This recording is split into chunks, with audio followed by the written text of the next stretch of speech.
All right, this is Jerry Nunn, and I am calling from ChicagoGoPride.com. And here we go. All Hi, right. Jerry.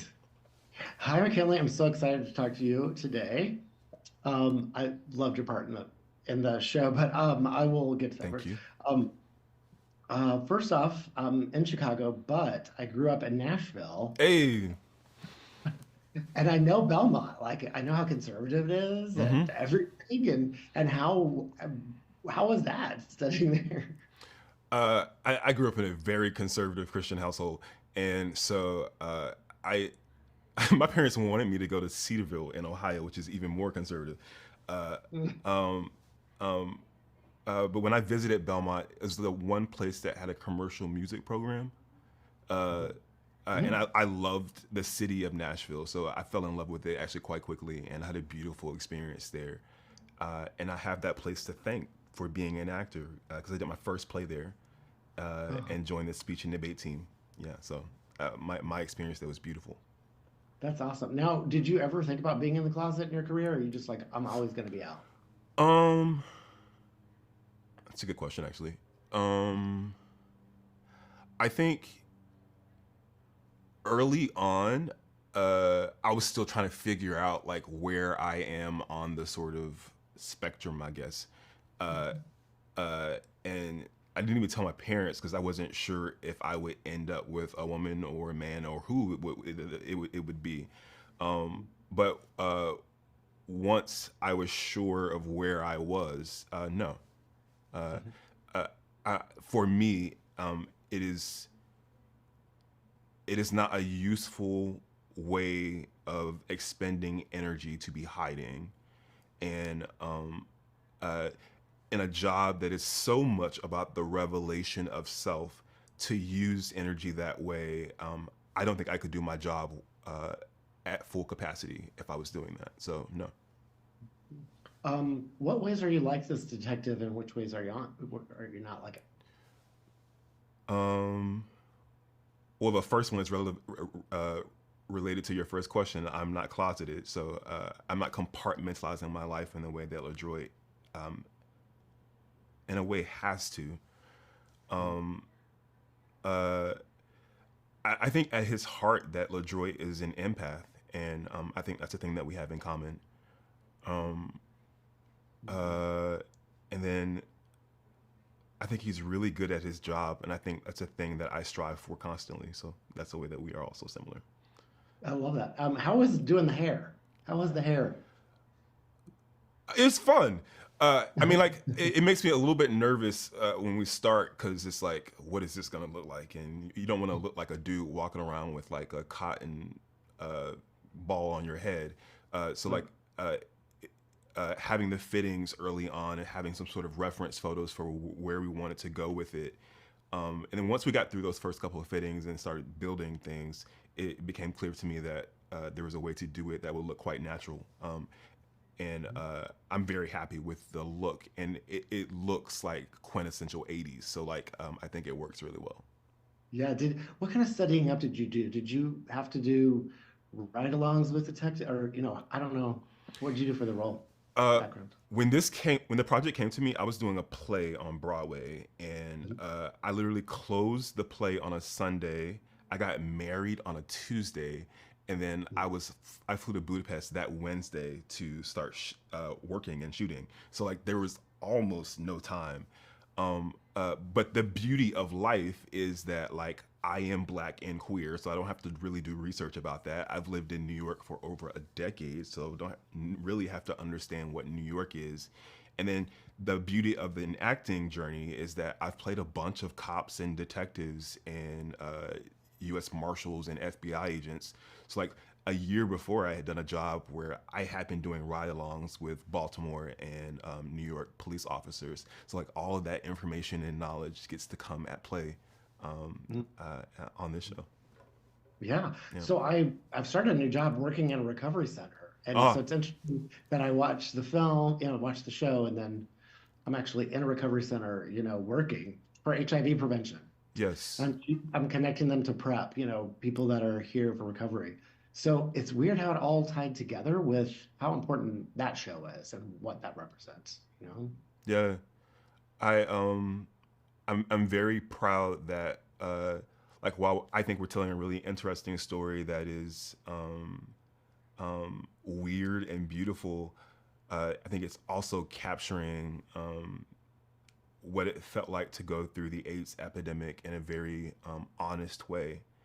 And uh, I thank you for the work that you're doing because I think it's really important and needed. Well, thank you. I appreciate that. I mean, your portrayal was so good in keeping him grounded um and what did you take away from the experience? What did you take away?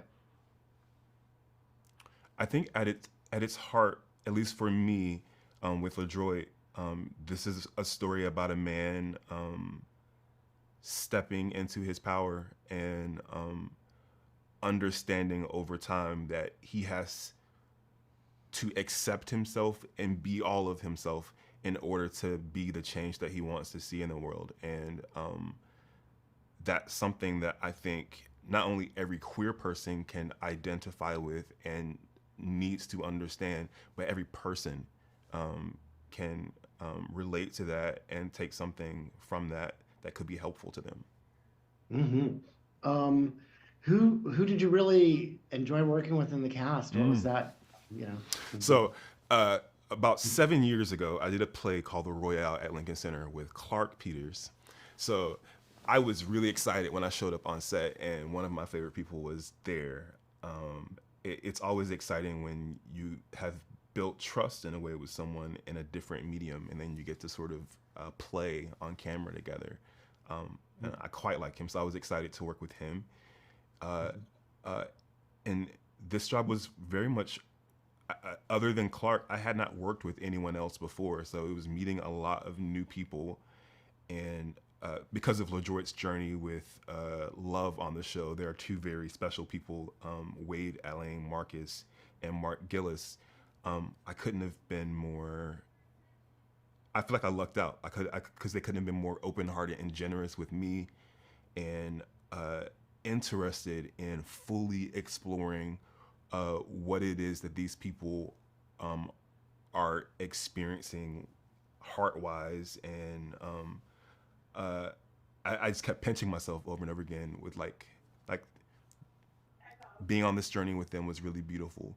And then like of course like working with Benedict and Gabby, like it's cool to get to step in with people who are working and vibrating at a very high level, and to see their work up close and personal, and to get to collaborate and vibe and get to know them through the art has been really beautiful.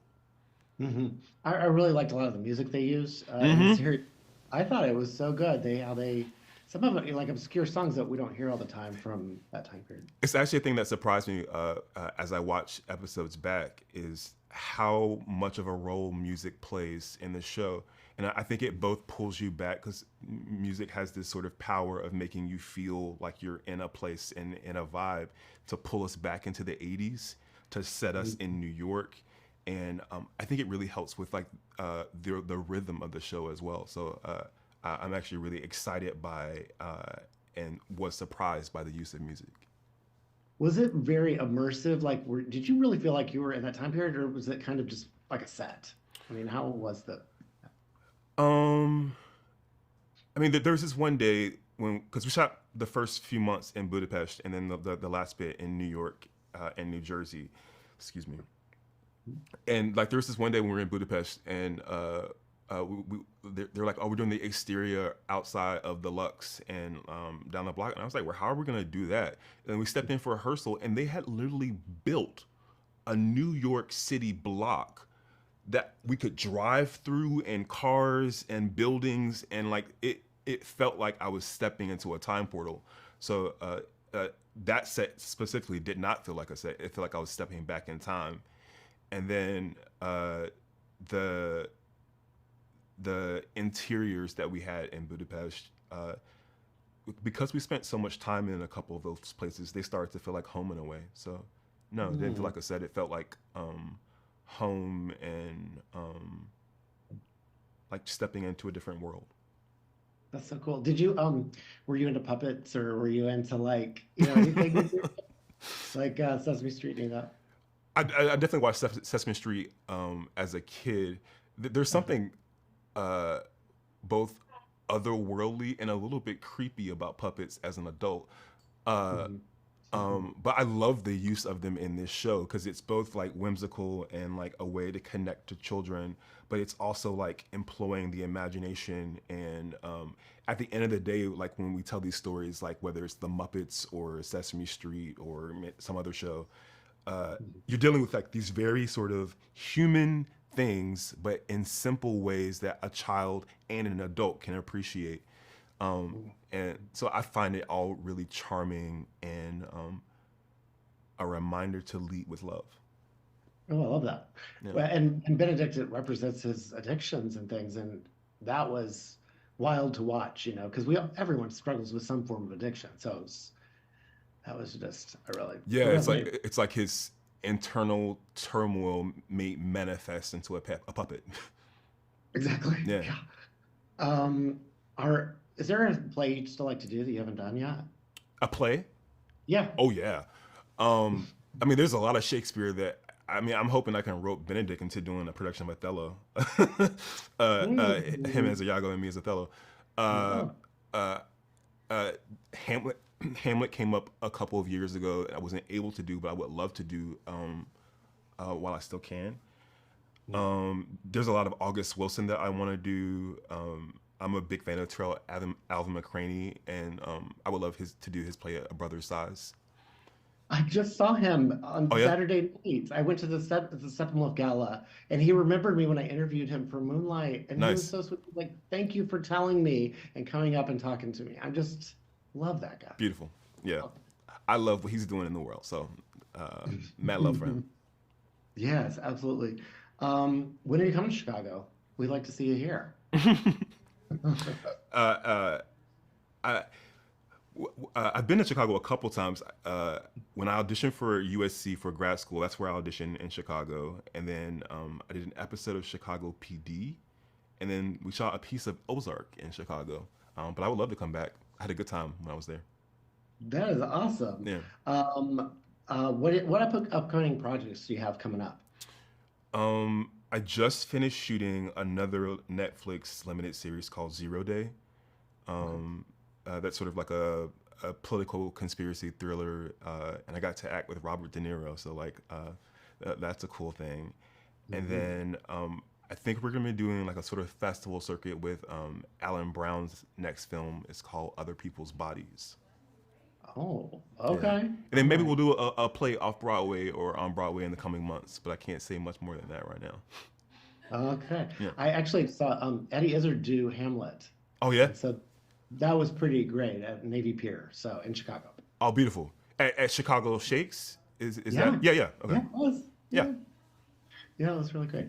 Well, McKinley, it's been so great talking to you. I just really admire your work. I really connected to it. I cried. You just really did a great job, and the Critics' Choice, we all noticed how well you did. So I want you to know that we're going to keep following your career, and it's important that people are out like Coleman Domingo and you, and it matters. So I just wanted to tell you that. Thank you. I really appreciate that. Yeah. All right. Well, thanks. All Have a right. great day. All right. Okay. You too. Stay in Bye. touch.